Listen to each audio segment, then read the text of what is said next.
나는 김영수. 올해 60이다. 남들이 말하는 명예로운 공무원 생활을 마치고 퇴직한 지 5년. 그 5년은 내게 고독과 외로움이라는 징벌의 시간이었다. 아침에 눈을 뜨면 천장에 희미한 얼룩만이 보였고 그것은 마치 내가 10년 동안 쌓아올린 이중생활의 흉터처럼 느껴졌다. 모든 것이 파괴된 후 내게 남은 것은 오직 이 공허한 집과 내가 과거에 저지른 욕망의 핏자국뿐이다. 이 기록은 한 남자가 어떻게 자신의 욕망과 치정에 잠식당해 모든 것을 잃고 결국 노년의 외로움 속에 갇히게 되었는지에 대한 참혹한 고백이다. 45세의 김영수는 안정적인 공무원이었다. 곧 국장 승진을 앞두고 있었고 겉으로는 성공한 가장이었다.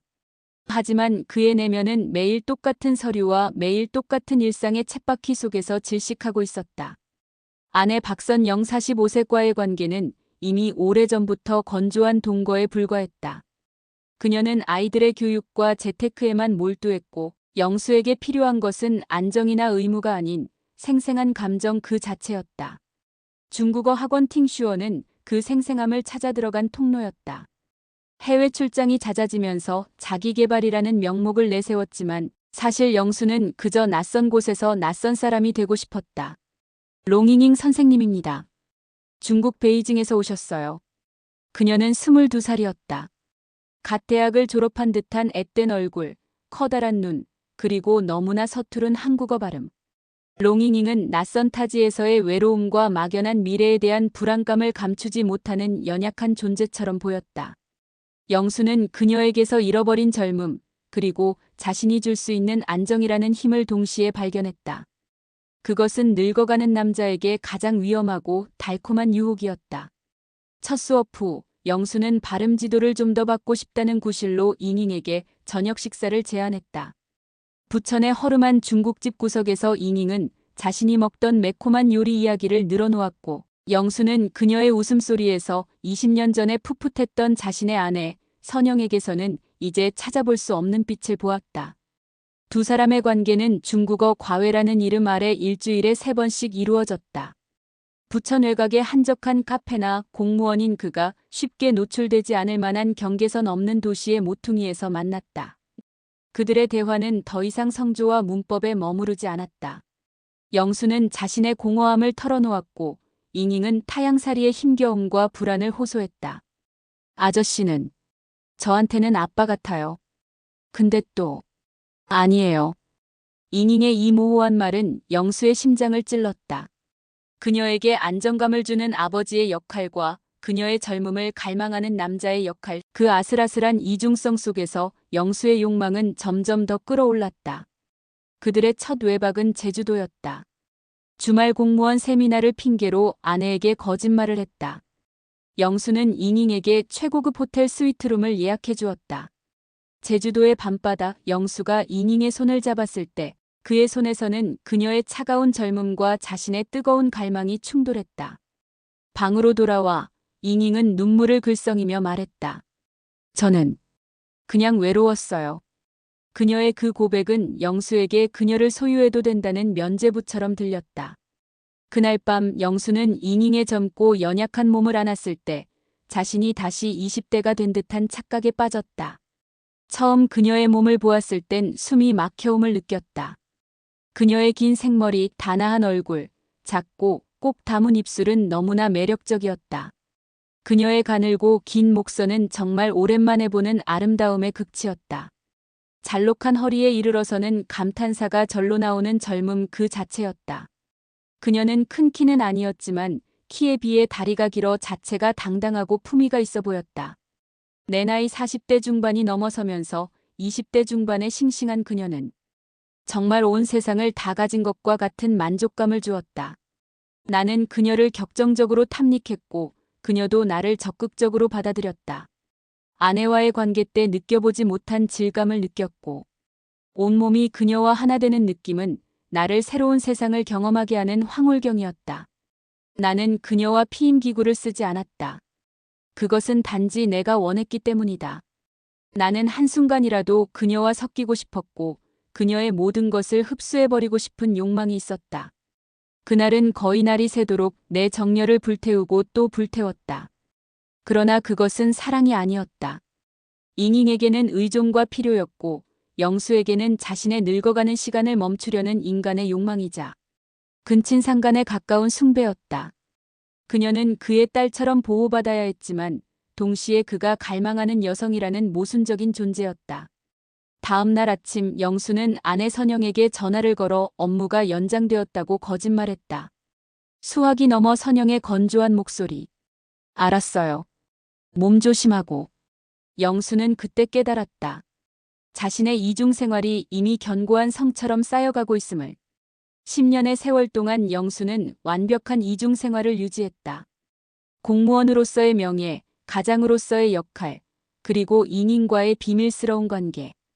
잉잉은 이제 30대 중반이 되었고 한국 생활에 익숙해졌다. 영수는 그녀에게 부천 외곽의 오피스텔을 얻어주고 생활비를 지원했다. 잉잉은 더 이상 순수한 학생이 아니었다.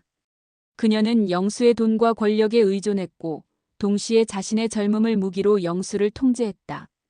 요즘 영수 씨한테 좀 질린 것 같아요. 너무 뻔하잖아요. 어느 날 잉잉이 던진 한마디는 영수를 공포에 몰아넣었다. 그녀의 젊음이 시들면 자신도 버려질 것이라는 노년의 외로움에 대한 근원적인 공포였다. 영수는 그녀를 붙잡기 위해 더욱 매달렸다. 잉잉이 원하는 값비싼 명품, 해외여행. 공무원 월급으로는 감당할 수 없는 지출은 결국 영수를 공금 횡령이라는 어둠의 구렁텅이로 밀어넣었다. 그는 곧 퇴직할 예정이었기에 퇴직 전 막판 스퍼트처럼 공금을 빼돌려 잉잉에게 쏟아부었다. 영수가 55세가 되던 해 그의 이중 생활은 파국을 맞았다. 발단은 선영이 남편의 서랍에서 발견한 잉잉과의 제주도 사진이었다. 10년 전의 사진이었지만 두 사람의 행복한 미소와 영수가 잉잉에게 입혀준 커플룩은 그들의 관계를 명백하게 보여주었다. 선영은 사진을 산산조각 내어 영수의 얼굴에 던졌다. 당신 이 짓을 10년 동안 했어? 나하고 애들을 속이고. 선영의 눈은 광기로 번들거렸다. 그녀는 온몸을 떨며 부엌 칼을 들고 달려들었다. 죽여버릴 거야. 당신과 그년 둘 다 내 손으로 죽여버릴 거야. 영수는 필사적으로 그녀를 막았다. 격렬한 몸싸움 끝에 칼은 바닥에 떨어졌고 선영은 자신의 손톱으로 영수의 얼굴을 긁어 찢었다. 영수는 아내의 짐승 같은 모습에 충격을 받았다. 그의 눈에 비친 선영은 더 이상 그의 아내가 아닌 복수심에 불타는 치정의 화신이었다. 그날 밤 영수는 처음으로 선영에게 폭력을 휘둘렀다. 뺨을 후려치는 소리와 함께 선영은 바닥에 쓰러졌고 영수는 자신의 손을 보며 자신이 저지른 파멸의 깊이를 깨달았다. 폭력은 순식간에 두 사람의 관계를 수직으로 낙하시켰다. 선영은 이혼을 요구했다. 하지만 영수는 명예로운 퇴직과 연금을 지켜야 했다. 횡령 사실이 밝혀지면 모든 것이 끝장이었다. 영수는 선영에게 무릎을 꿇었다. 선영아, 제발. 이혼은 안 돼. 내 연금. 내가 가진 모든 걸 내게 줄게. 하지만 이혼만은. 선영은 비웃었다. 모든 것? 당신의 더러운 욕망의 대가는 그걸로 부족해. 그녀는 영수에게 복수의 계획을 제시했다. 당신이 그 중국년에게 해준 것 이상을 나에게 해줘. 매달 그년에게 준 돈만큼 나에게 줘. 그리고 당장 그년을 내 눈앞에서 치워. 선영은 이혼 직전까지 가되 법적으로는 부부관계를 유지하며 영수의 재산을 빨아들이는 추악한 공생관계를 요구했다. 영수는 횡령 사실이 드러날까 두려워 그 제안을 받아들였다. 가정은 이미 붕괴되었지만 껍데기만 남은 부부라는 명분 아래 선영의 복수가 시작된 것이다. 영수는 잉잉에게 새로운 남자친구와의 관계를 정리하고 완전히 자신에게 오라고 요구했다. 그는 이제 모든 것을 걸어야 했다. 오피스텔에서 만난 잉잉은 차가웠다. 그녀는 영수의 뺨에 난 상처와 그의 눈에 어린 불안을 보았다. 영수 씨, 우리 관계는 이미 끝났어요. 아줌마가 알게 된 순간부터. 영수는 충격에 휩싸였다. 무슨 소리야? 내가 너 때문에 모든 걸 버리려고 하는데. 저는 영수 씨의 젊음이 아니에요. 저는 제 젊음이 아깝거든요. 영수 씨는 이제 늙었어요. 그리고 돈도 불안정해졌잖아요. 잉잉은 테이블 위에 결혼 청첩장을 던졌다. 상대는 한국에서 사업을 하는 재력가 남성, 40대 초반. 영수보다 젊고 더 안정적이었다. 영수는 자신의 10년이 한순간에 그녀에게 버려졌다는 사실에 살인 충동을 느꼈다. 너, 나한테 어떻게 이럴 수 있어? 내가 널 10년 동안 얼마나. 영수는 잉잉의 목을 졸랐다. 그의 소나기에 잡힌 잉잉의 목은 너무나 가늘었다. 그의 눈에는 치정과 배신감이 뒤섞인 광기가 서려 있었다. 잉잉은 공포에 질려 발버둥 쳤고 영수는 그 순간 10년 전 제주도의 첫날 밤 자신이 그녀에게서 느꼈던 생생한 감정이 사라지고 오직 파괴만이 남았음을 깨달았다. 잉잉은 간신히 그의 소나기에서 벗어나 소리쳤다. 저 임신했어요. 당신 아이인지 그 사람 아이인지 모르겠지만 당신은 이제 저한테 아무것도 못해요. 그녀의 외침은 영수의 마지막 이성을 끊었다. 그는 그대로 오피스텔을 뛰쳐나왔다. 그의 이중 생활은 그렇게 상대의 배신과 함께 처절하게 막을 내렸다. 잉잉의 배신으로 모든 것을 잃은 영수는 아내 선영에게 철저히 종속되었다. 선영은 영수가 잉잉에게 집착할 수 없도록 그의 주변 환경을 복수의 도구로 사용했다.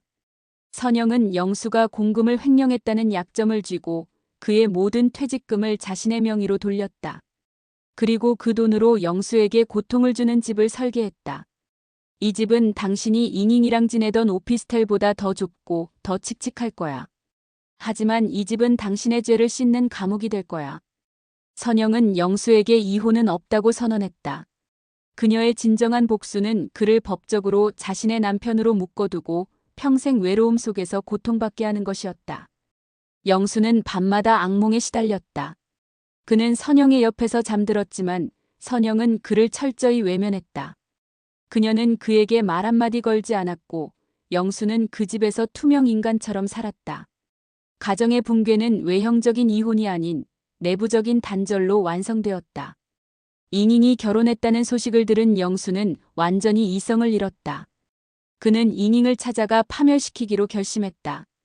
그는 사냥칼을 들고 잉잉의 신혼집 근처를 배회했다. 살인의 순간을 기다렸다.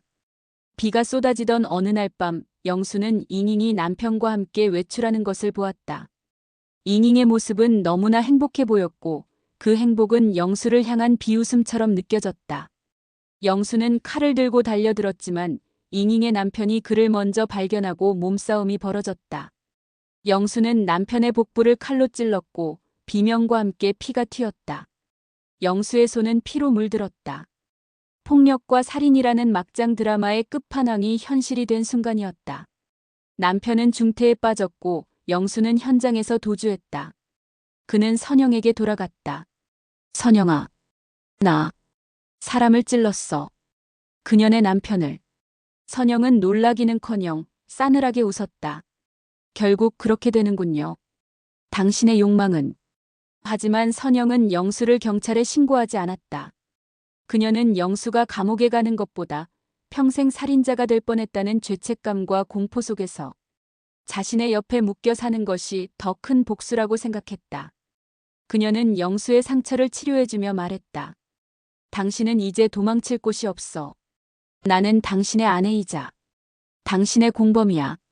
선영은 영수의 삶을 완전히 통제했다. 영수는 그녀에게 감금된 죄수나 다름없었다. 60세가 된 김영수는 폐인이 되었다. 연금도 없고 아내에게 모든 것을 빼앗긴 채 그는 자신의 집에서 숨쉬는 시체나 다름없었다. 선영은 그에게 최소한의 생활비만 제공했고 남편과의 관계를 마치 인질극처럼 유지했다. 영수의 유일한 일과는 부천의 공원을 걷는 것이었다. 어느 날 그는 공원에서 잉잉을 만났다.